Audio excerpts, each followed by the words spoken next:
This might be the best real-world performance car on the planet. The Volkswagen Golf R. It's unbelievably capable, this car. It's shocking. The performance in it is like, you look at it, certainly I did, and you go, oh, Golf GTIs are fun, but it can't quite put the power down. This puts the power down. But there's a problem. Because this exists. You see, this is the Cupra Born VZ. And it's the same hot hatch recipe. It's got huge amounts of power. On paper, this car is faster than the Golf R. It's got more horsepower than the Golf, and it's got way more torque than the Golf. So it brings me around to quite an uncomfortable question for someone like myself, and that is like, are we kind of coming to the peak of what petrol performance can do? And is it time for the electric stuff to take over and advance? I'm sure, like most of us in the 80s, you had posters on your wall of Testarossas and Countaches and 911s with the slant noses and the giant wings and the big steamroller sized tires, and one day you said, I'm gonna have one of those. Well, you should put this on your list, and I bet you didn't have a poster of it.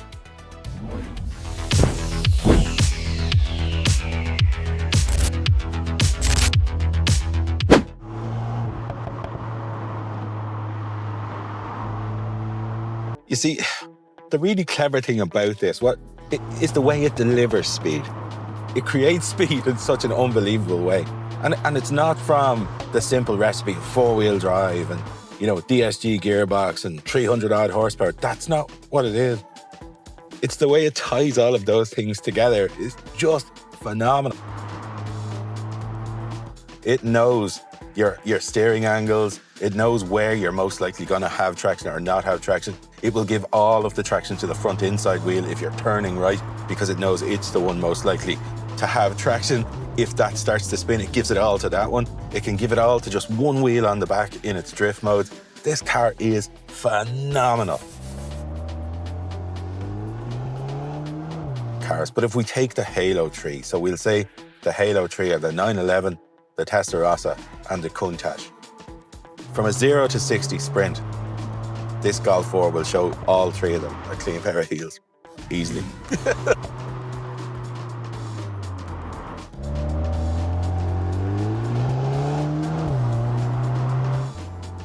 But while I was blissfully driving this car through the mountains the other day, one thought did occur to me. As brilliant as this Golf R is, the world already might be moving on in terms of technology in cars.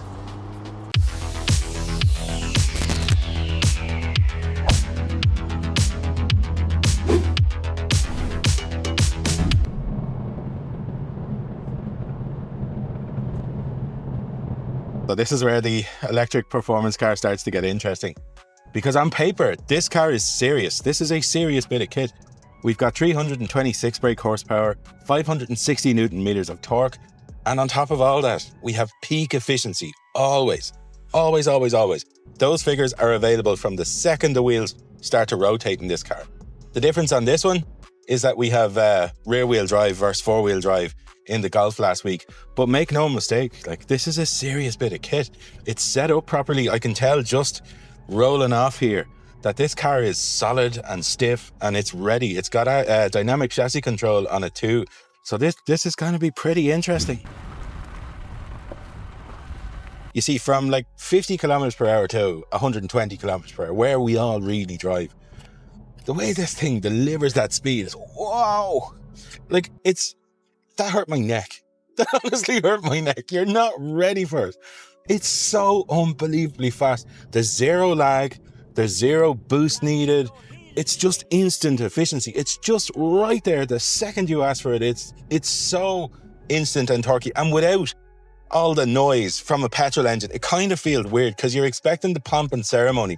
Like, I've a huge amount of experience in fast cars, and the revs and the bangs and the pops and all that kind of stuff, they kind of prepare you for it. This thing just moves. Like, it's not speed in that traditional sense that a petrol car creates speed.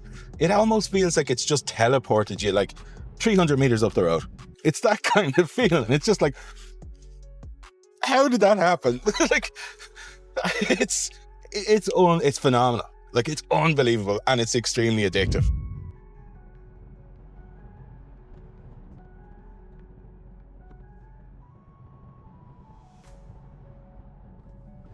And you see, here's another thing with this car, and it's something you don't really associate with electric cars. This thing goes around corners like you wouldn't believe. Like, this properly handles, it's properly planted. We've got the dynamic chassis control in this car, and it's alive and it's active and it's clever. It is super clever. It knows where you are. It knows where you're going. It's going to help you out really, really well. But a big factor in this car is that they've lowered all the way right onto the floor. So the battery is between the axles and it's between the axle lines. So we've got the perfect recipe for incredibly sporty handling going on in this car. And let me tell you, it really delivers. And when you match that to that insane torque, it's kind of crazy. See, the thing about electric fast cars is when we're in the real world where we really drive, the torque delivery is phenomenal. Oh, good Lord.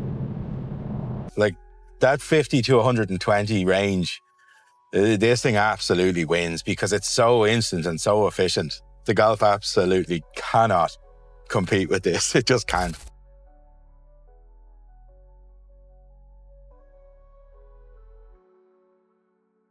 Like, this is where you start to notice like the nature of this car a lot. On these roads, the rear wheel drive factor is just good fun. It's really playful.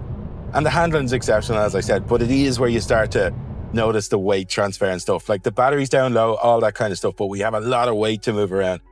And it doesn't want to move around in the same way the Golf does. It doesn't have that like darty, instant changeability that the Golf does. It's where the Golf sort of starts to leave it behind in that sense.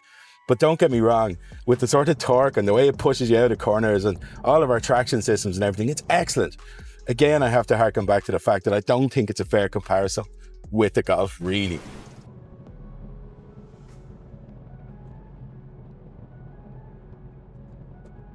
You see, like, fundamentally what Cupra have managed to achieve here is they've built a proper electric hot hatch.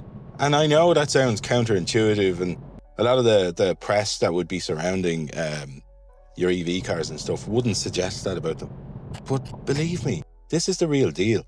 It all makes sense. The second you start to drive this car, it's doing all the things. It's got excellent handling. It's got phenomenal performance. And it still maintains proper hatchback practicality.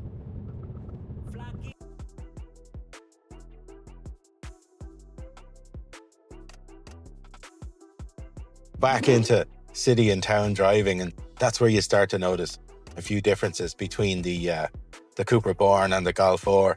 Now, this car is perfectly happy driving around like this, and prior to me driving the Born, I would have said it's a lovely car in this. It really settles down. It's very Jekyll and Hyde, and it really is.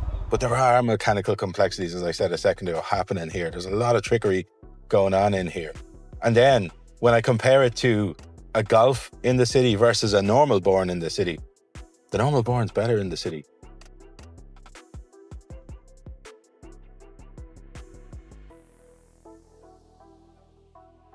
So it's probably not a fair comparison on the Golf this time, because electric cars in the city by their nature are just better. They like this kind of driving. They like the stoppy startiness, where this, you still have that four-wheel drive system. You still have the 7-speed gearbox.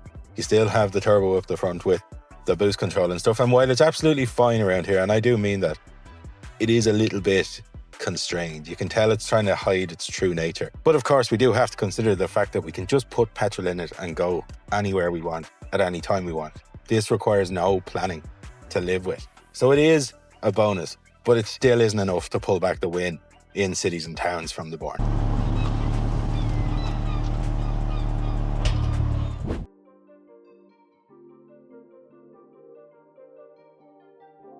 So the interesting thing about high-performance electric vehicles is how they can really be at home in both worlds. They're completely and totally and utterly at home. As we drive this car around the city centre now, it is behaving itself like the most sort of composed city car you've ever sat in. It's exactly the same. Now, there is a downside to all of this city-based efficiency, and that's that on the motorway, frankly, this car is not going to be terribly happy on the motorway. They lose efficiency at consistent high speeds. They don't like it. What you end up having to do with it, really, in the real world, and certainly in my experience, is you gotta hover around the 100 kilometers per hour to 110 kilometers per hour sort of range. Then you'll get 1-for-1 from your battery and your range, but if you go above that, you start consuming. So after being lucky enough to spend some time with both of these cars in just fantastic places, I've come to the conclusion that they are solving the same problem. It's just in a very different way. When it comes to like acceleration, this thing with its launch control and four-wheel drive system is absolutely phenomenal. But this one, in terms of its mid-range punch and torque, is just, it's like nothing you've ever experienced. It feels like teleportation more than it does acceleration. It's instant and gone. Handling on this one then, it's probably the most brutally efficient car in the way it wants to go around corners and just cover distance. Like it's so clinically efficient. It's unbelievable. It really is unbelievable. And it makes it so accessible, and it allows it to punch with cars in a much higher weight class in terms of money and power. This one too, it absolutely did not let itself down whatsoever. It handles excellently, and I think the handling comparison might be unfair because this is just so bloody good. This one handles incredibly well, perfect weight distribution. You know, it's all there. Rear wheel drive, it's really good fun too. It's excellent. In terms of like running costs and living with it, that's a very hard car to beat. Like as they stand here now, there's actually 27,000 euros in the difference on them. I was wrong. And this is a year newer. You know, like you're getting a totally modern car, still inside its warranty. It's got another minimum of like 7.5 to 8 years of battery warranty left on this car. This is an absolutely brand new car. And its efficiency in the city, the way they drive, they both settle down into the city really well. This becomes a really high-spec Golf, and that becomes an incredibly good city car. This one feels a bit Hannibal Lecter-y though, with its mask on. It's kind of trying to hide its true nature. And again, that might not be a fair comparison because it's off the back of this in the city.